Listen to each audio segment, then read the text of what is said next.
Hello again, folks, and welcome to Video Critiques. This time around, we're going to be doing your Week 4 Assignment 2 critiques, also known as the Exaggerated Scale assignment. And this time we're going to be looking at Betty's work, at Larry's work, at Morel's work, and at Tammy's work. So, without further ado, let's jump right in. And first up here is Betty. Alright, so we start off with this young man next to a thing of Easter candy. How appropriate for an image that was maybe shot on Easter? Well, I don't know. I guess we'll find out. Or I guess we won't. Alright, so the first one gave us sort of a sense of scale, and then we have two images here, and let's see how they are going to come together. That's pretty funny. So, this would probably be a good place to mention the fact that a big part of what I do with photography is compositing and, sort of doing, you may call them optical or photographic tricks. So, I always have a lot of stuff to say when it comes to this here. Now, one thing that I'm not seeing, Betty, is I'm not seeing one where you did this optically, where you simply placed this guy a lot closer to the camera than this fellow over here, and made him appear larger that way through depth of field. But that's I don't know. I don't think I missed it there. Anyway, so pretty good, pretty convincing. Yeah, I think maybe the only thing I really see that he's missing is maybe a shadow, a little bit of shadow. Although he kind of is in the shade. The light is slightly off, just because the top of this would be more like in the sunshine that's here, and then there'd be sort of a line of, I think, of shadow. Probably somewhere around, let's see, probably like here. But that's kind of an advanced thing. I mean, the fact that you pretty much made this guy look definitely a lot bigger through compositing, and it was a really fun idea. So I would call that a success. I think that this is, fairly believable. There's not any big, things that we look for, like really bad masking, where you can kind of see jagged edges or it just looks sort of cut out. That's actually, I could buy that. It's a lot of fun and definitely a passable job of compositing. And I think, well, it's tough to say. I mean, a lot of times what happens is, you'll get them in different light. That's more or less the same. Another thing that you can do is simply, kind of, you see a little bit of here, is simply lighten this guy up. You can even lighten him up independent of the background. There's a way to make an adjustment layer, and then you hold down the Alt key and click in between the layer. It'd have to be directly above the layer that this guy is on. You can hold down Alt and click in between layers, and it'll actually link that adjustment to just this layer. So you can make him brighter without making anything in the background any brighter. That's a trick that I do a lot, just because if your lighting is just a little bit off, sometimes that can kind of be a bit of a giveaway. But all right. So thank you, Betty, or I should say Betty Jo. Up next, let's look at Larry's images and see. Oh yeah, you have the Lego ones. Alright, so we have a Lego guy and a cone. And let's see what Larry does with these here. So, yep, okay. Very nicely done. Right here, the cone is clearly bigger than the Lego man. And here, you made it, I'm going to zoom out here. So you made it look smaller than him through the use of forced perspective, which is, again, you have everything in focus, right? Real deep depth of field. The F22, F32 if your camera will do it. If you got a aperture that'll stop down that far. And then you just simply have this guy a lot closer to the camera than this. And yeah, that's pretty much exactly how it's done, Larry. Very nice job. Ah, yeah, and a little but sepia tone there. Excuse me, long day. All right, and then we have his two images that he's going to composite together, and let's see how he did with those. Oops. There we go. So let's zoom out here a little bit. So definitely,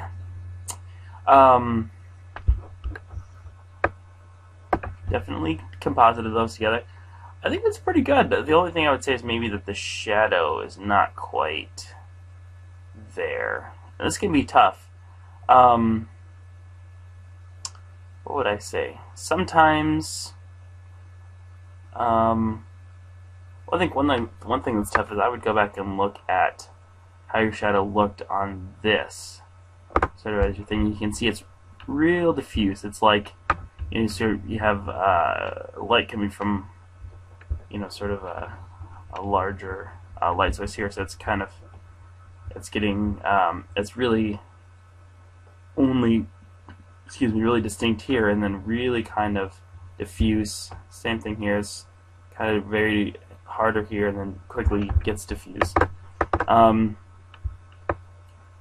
So really on something like this, you would come in, do more or less this, but sort of, I would like click it, and you can kind of, like I do like one long click, that'll get rid of a little bit of this with a slightly larger brush than you're looking here, so kind of a long click there, and then lower the opacity and kind of do like another long click and sort of get in there, make it real diffuse. And then that's probably even good enough. And then come here, long click, and then another one. That's again lower the opacity and hit it there too. Shadows can be hard. The other thing is kind of do the same thing, but maybe just lower opacity on the shadows so they're really faint. Or I mean, I know some people what they'll do is, and I've never been a big fan of this because you can kind of get, I would say, marginal results, but you can actually make like a selection around the outside of this guy so it's the same shape as him, and then get a new layer, fill that layer with, say, like black, and then you can sort of use the warp and other tools to sort of bend it so it's laying down here, stretched out that way. I've never been a big fan of that, just because you usually don't get shadows that are that distinct. Like, you have the right idea here. I think it's just a matter of refining your technique slightly. But those are all things that people do. And then there it is again in sort of a cyany green, almost like a sea green, or not a sea green. Yeah. Anyway. So anyway, I would say the most successful version is probably this. But apart from the shadows, I thought that this was a pretty good. I mean, your selections are pretty nice, pretty tight on there. Let's see if maybe you selected this guy and dropped it in there. Yeah, I like it. All right, thank you, Larry. What's up next, Morel? Okay, and sorry, here we got a nice. A very cool shallow depth of field image. Pardon me. Excuse me. Oh, that's funny. Even says shallow depth of field. That's probably why I said that. I probably read that earlier. And okay, shallow depth of field. In contrasting tones. And then close up on the flower. Close up on the daughter. Okay. Here we go.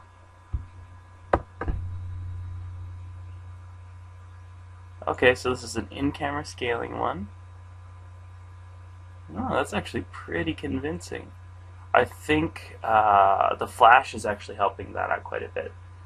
So she went vertical on this one with the flash, so it's kind of threw that little bit of that hard shadow there. I think that actually kind of helps the whole thing here. And then, okay, desaturated it.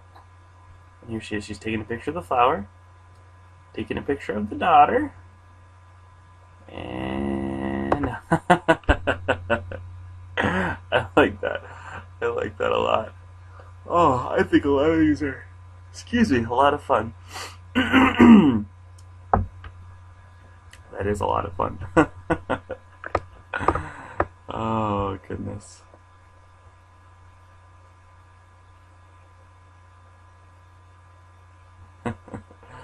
Sorry. I just look at it. Just kind of appreciate it. Well, yeah, a lot of fun. Pretty believable. I mean, there's just like little things, like, you know, that's the kind of thing here where, you know, I was just talking about last with Larry's. Like, this is one where you could do that thing where you could make a selection around her, you know, and then get a new layer and actually fill in your selection on that other layer with, you'd want to do like either black or like a real dark gray. And then what you do is you take that layer and you actually put it, you kind of sandwich it in so that it's, or I guess you could then copy this layer, put it in between two versions of this layer with this, and then just lower the opacity, and then all you have to do is kind of push it back and out, maybe scale it up a little bit. I don't know, that's the sort of thing that's kind of hard to explain, but basically you're taking a silhouette version of her and you're just kind of making it larger and fuzzing out the edges so it looks more like this shadow, if that makes sense to you. And that's kind of involved to get into on this critique, but I would say if you are curious and you want more information about that, just email me and I can send you some stuff that I have that sort of goes over that in more detail. But again, that's pretty advanced, but because this is kind of my area, I can't help but say, well, you can always do this and this and this. So yes, very nice job. Certainly didn't expect you to do like what I was just saying, but I thought this was a lot of fun. Very nicely done. Alright, and then last, but certainly not least, let's look at Tammy's images. Oh, I'm sorry, I was going to say, on yours, Morel, I also didn't see a scale one. I mean, I guess maybe the flower was a little bit of a scale one, but I would say more depth of field, like on those first two, would make it look more like forced perspective. Anyway, okay, so let's go to Tammy's images here. And, oh yes, apples and basketballs. Alright. So now she did this a few different ways here. You can see something like this. There's a bunch of shots like this, like these where the apple is actually larger than the basketball. And you sort of see that going in a few of them here. I guess this is really the kind of context sheet, so we don't have to spend too much time. Okay, so here's her background. Here's a shot of her apple, pretty close up to the lens, right? So pretty large in the frame. Here's the basketball, definitely further away. And yeah, oh, that's funny. I just noticed there were people in the background of your image there. What would I say about this? Pretty good, pretty good. I think that you actually probably worked a little harder on this than you needed to. Let me take a look back here for a second. Yeah, usually a person will like just do one. They'll like do this, and like this will be the shot, and then they'll just sort of put that guy in the background. But hey, I'm not going to complain because everyone always, even I, could use practice on this sometimes. So I think maybe just slightly at a different angle. But again, that's kind of an advanced critique for this. Alright, and then there you go, the original, and the original colored. So right off the bat, very nicely done. I think you, Tim, have definitely demonstrated that you know how to do forced perspective. Great depth of field. You really took an object and made it, you know, look a lot larger. Still managed to get everything in there. So I would say excellent work on this, and good work on your composition. It's not perfect, but it definitely is a really, I think, pretty believable. You know, I would say pretty believable. So yeah. All right. So, yeah. So we're at the end of our critique once again. Oh, hey, it doesn't even matter that that's up because we're done. Go away, you $1. All right. So I'm going to give you the secret word this time, which is it's actually 2 words. Angry Bird. Why? Because my kids are still obsessed with Angry Birds. All these months and years later, whatever. Anyway, those of you with kids will probably feel my pain. I don't know. I mean, it's not that bad. There are worse things. Sorry, I'm rambling. So Angry Birds, post that, and I will know that you watched this whole video. And you will see another video from me fairly quickly because, yeah, this is another assignment that's needs videos. Toot sweet. So anyway, have a great rest of your day.